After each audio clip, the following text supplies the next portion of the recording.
Hello, hello! How are you? Happy Friday. We have made it.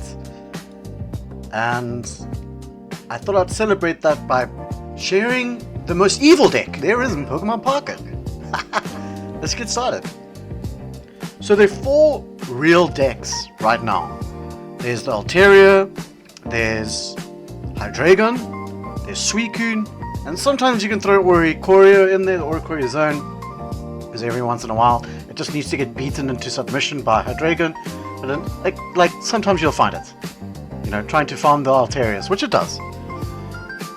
But if you're playing Altaria, I think this is the best version. Actually, let me just go ahead and say that this is the best deck in Pokemon Pockets, and that's not exaggerating.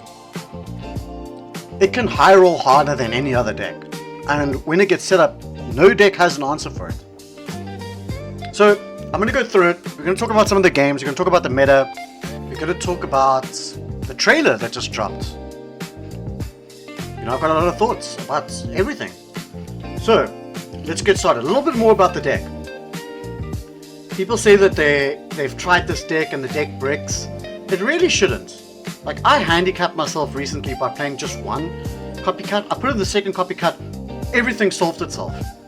The problem isn't so much about luck and draws, it's about how you use your draw cards, how you sequence them. Sometimes you rely a little bit too much on research, because if you find that one piece, like that, if you find this one Froakie because you got the rare candy and Greninja, your copycat the following turn will be even bigger, and you'll get most value from it. But that turns out to be quite greedy, and sometimes you just research into 2 Cyruses, and now your hand is massive, and you have to copycat this big hand into 3 cards. So greed gets punished. Keep that in mind. But we run 4 draw cards. There's Lycia, there's 2 researchers, and there's 2 copycats. Yeah, I guess like the way you lose with this deck is you can break, of course you can break, but incorrect sequencing, and it will come up a little bit later. Like, I'll show you examples of where I chose the wrong card. Like, I chose research over where I should have copycatted. But something in this game, let's just talk about this game quickly because it's about to end. This guy just used a lucky ice pop to full HP himself, which was a mistake, because I hit him. If I don't draw into my Greninja here, I can only hit him for 130. Now that he's failed his ice pop, he can't heal anymore. So unless he's got another one, I can swing you safely. But if he saved it, he would have had 10 HP here, and then he would have been able to ice pop and then hit me again. So he just threw the game, bro. He threw the game. And now we just win because we just ping and hit whatever's on the bench.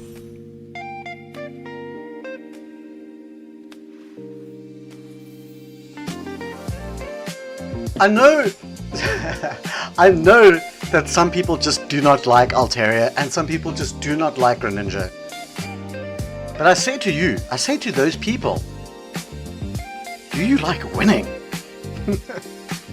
Because I like winning, man, more than I like playing like a specific card. I don't have any problems with Greninja or Altaria. I like those cards, in fact.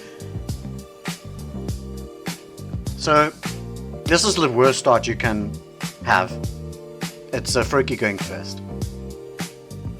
We do have one tech card in here that flips the mirror completely, and that's the Jirachi. Basically, they can't put down any Chinglings. Anything that is a Chingling, the Jirachi is going to take care of it. It's what flips the mirrors completely.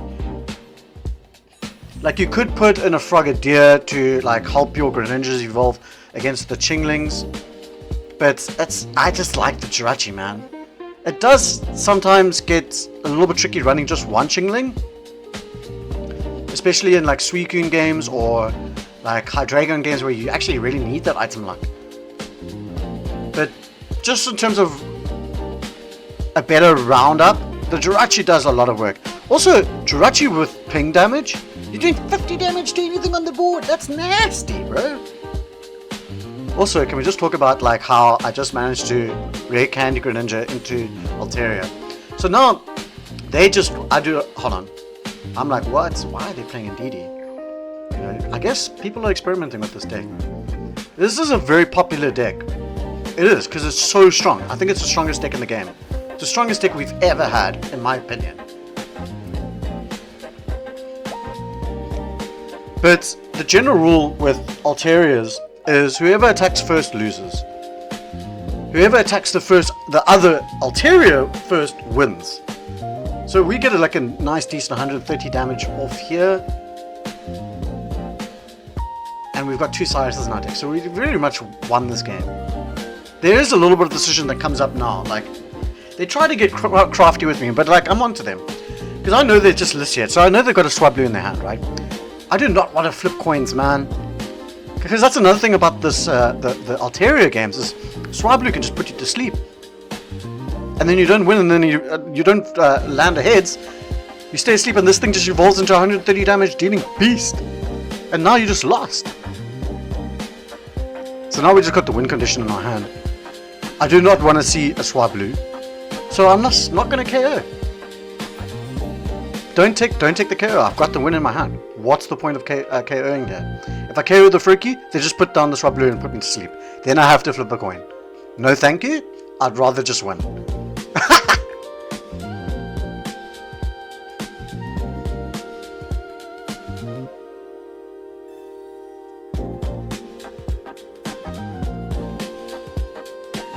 So yeah, a lot of people don't like Greninja, a lot of people don't like Altaria. Man, I get it, bro. I get it. It's the fatigue of seeing these things. But you know what? Again, you know what feels good? It's beating a Hydreigon, man. One-shotting Hydreigons, dude. Yeah. Climbing points. Yeah, I really hope... Let's just talk a little bit about the trailer. Because I've got some thoughts. Now, if you saw my last video, it was kind of like an emotional one. I went on why Pocket is... I feel like it's at the most frustrating it's ever been. I was really hoping for this expansion. I am really hoping, shall I say, for this expansion to solve a lot of issues and fix what I think is the worst meta that we've had.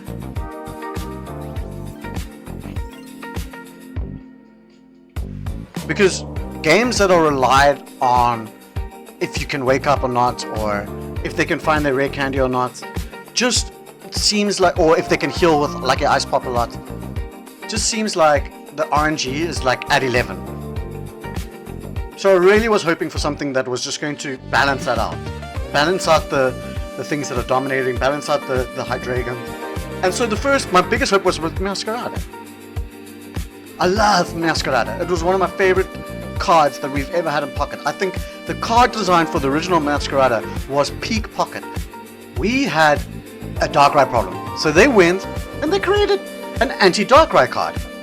The whole line was really cool. Sprigatito cry for help, excuse me, and then you find your Masquerada, and then you one-shot your Darkrai's and your Giratinas, and it fast became one of my favorite cards of the entire game. So when I found out that it was going to be a Masquerada EX, my hopes were high, but I'm not too sure about it right now.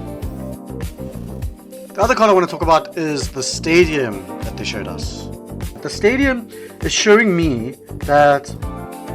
So in case you don't know, what the stadium does, it's like basically a coin flip Malueta at the beginning of each person's turn. So you flip a coin, if you land heads, you can draw out a Pokemon from your deck. So to me, what that is telling me is that they're dialing up the RNG even more, bro. Are you mad? Are you mad? Yeah, that just told me that they're not serious about making the game balanced again. By the way, look at this high roll. You want to talk about high roll? This is high roll, my friend. It's not the Hydreigon turn 1, no, it's the turn 2, evolve into Greninja, evolve into Altaria, hit for 150 damage while he's still sleeping. That's the high roll, dude. Ridiculous. This deck is so dumb, dude. And I played it, I'm telling you, this deck is dumb. So, we will talk a little bit more about how the deck runs, but last little thing I want to talk about the trailer, and that's the reusing of the art. What are my thoughts? I guess my thoughts are, okay, why did they do that? they made a decision to do that. Now, is that a sign that they're cutting costs? I don't know. It could have just been like for nostalgia. I guess it's a fair assessment to say that they might be trying to cut costs. I don't actually know if that's right. Either way, I am excited to see some new cards. I do hope that we get some cool stage 1s for the stage 2 lines. And we get some cool rainbow art from our Masquerada. Either way, let's go back to the games. The Dark Greninja is a pretty bad matchup for us. Anything that can deal well with a Chingling, I guess, is going to kind of do well against us. Here we just resign because they just tear up our board, 50 damage a turn, and then by the time Darkrai set up, it's doing 120 with that Greninja. They did high roll. Make no mistake, the Dark Greninja deck is also high roll, but it's a more control high roll. I like the deck, it's one of my favorites. Just don't know how good it is into like classical terror. Anything that really sets up and does what it needs to is going to lose. It's going to lose to it unless you can high roll. So I thought this was going to be a Dark Tina game. It's not. It's a very, very obnoxious deck that had a bad start. But we get to talk about the sequencing that I mentioned right in the beginning. Like, okay, what do you use first? We've got the Professor Research, we've got the Copycat. Like, I guess the biggest takeaway here is what can you use in your hand? Right now, we can try to find a Swablu with between a Research. Like, I guess that was my plan. To try and find a basic to thin out the deck so I could use my Pokeball to try and find a Swablu and then basically fill up the board with basics so that my Copycat would be bigger. But now we don't have, like, now we've got this bloated hand and we're only going to be able to Copycat next turn. And for us not to have a Swablu on the board right now is very, like, it hurts us. It hurts us a lot. Either way, like, we're in a bit of a weird position because now we don't want to give out that Chingling point. We can't hit into it because of the Rocky Helmet. And yeah, you might be getting some insight into what this deck is in a moment. Something that was kind of popular, and I thank the gods it's not anymore, when Mega Rising dropped, was this Dusknoir Absol. Ugh. Nasty deck, bro. Nasty. Either way, we're using the Jirachi to kind of sponge. And here again, like, what are we trying to do? We're trying to find Swablu. We don't have any basics in our hand. So the move there was to Copycat, to get 3 new cards and have a higher chance of finding a basic. Some of the other considerations you might have is like, okay, what do I have in my hand? Like, and what am I going to be drawing from my deck with this research? Like, there's a strong chance that I draw into a Swablu. There's no other Pokeballs in this deck. We only run 1. So the move there was to actually Copycat. You know, you can still Copycat back into your research. But if you fail your research, now you just got this big hand. Look at this. Now I have to Copycat and reduce my hand. So never mind getting value, I'm actually losing cards. I'm putting cards back into my deck, bro. So yeah, just something that you kind of need to just be mindful of is sequencing. What cards can I use? What cards can I put down? What cards are left in my deck? What cards do I need? But yeah, we run a whole bunch of draw cards. Licia is so goated. Guarantees your Swablu. Almost always.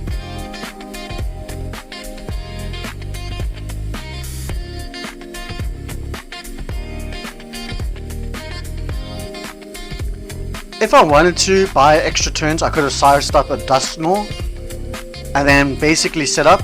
And here, we want to actually go for the one-shot on Absol. So maybe losing the Chingling was the right plan and then move in with Greninja.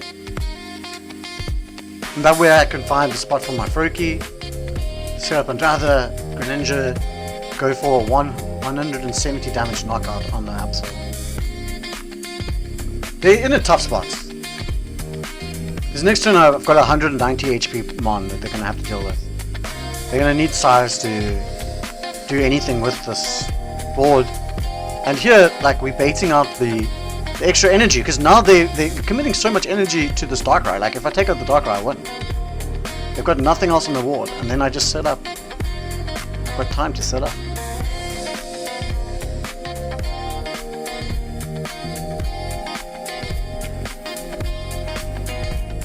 All I need is a basic, and we win. So we dump our hand, and we do a Hail Mary. We're drawing 3 for 3. And we've got 5 cards left in the deck. Pretty good chance that we find a Froakie, and boom, there we go. GG. I think he knows it. So lastly, how does this deck deal with Suicune? And provided you get set up, it can win, but it's not always the best. Like, your Hydreigon can't hit, I mean, your, I went through every Pokemon's name. Your Altaria can't get 2-tapped. And the 140 HP on a Suicune makes Altaria's 130 damage dealing very, very awkward. So I left this game in here on purpose because there's a few things that we can learn. Because I make a few mistakes. Here we're just trying to thin out the deck for basics. And the question is now, right? Do I start item locking? Or do I just keep the energy momentum and then draw with Altaria and start doing 130 damage next turn? And the answer is not what I'm doing right now. The answer is, because they don't have an energy on board, I can buy turns. I can build up their hand, and I can copycat for a massive hand to make sure that I've got everything that you need. You need the Altaria, you need the Greninja to be able to sweep. Because yes, this is what they do. They will Mars your 3-card hand, bro. They will Mars it. Absolute psychopath. But yeah, we draw into it, and still, like, this does not mean that we win the game, because again, we are unable to hit for 150 damage. We can only hit for 130. And this is a bad spot. This is a bad spot. So, the other thing that I can suggest for a Suicune game is you don't need to have another Swablu on the board. It's very unlikely that you're going to be able to build into another Altaria.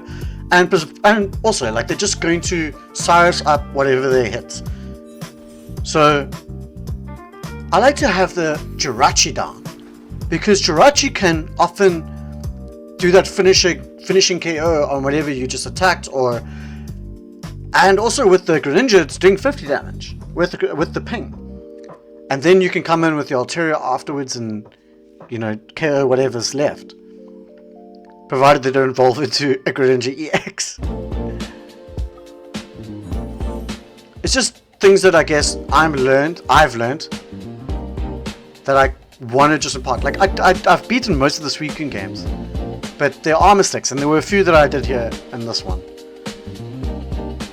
Like, again, putting down that Altaria changes nothing. They 100% have Cyrus in their hand.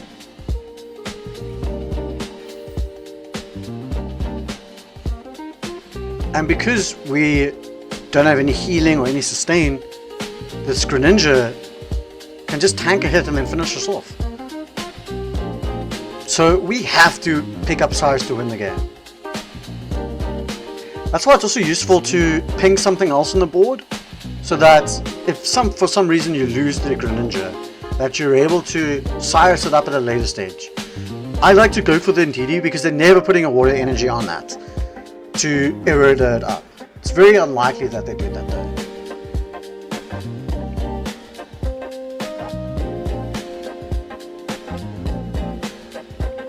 See, this also tells me that they don't have Cyrus, and so they're trying to find Cyrus. They just drew 2 cards, so unless we don't, yeah, we find Cyrus. So of course, because our opponent played really, really well, and we played really, really badly, we do what everyone else does in this spot, and that is to BM. Because we are childish, and this game has made me into a horrible person. So we do a bit of tomfoolery and okay, I know I'm childish, Alright, but I hope you guys give this deck another swing. I hope this video helps. And we'll see you guys soon. Cheers, bye! Bye, bye, bye.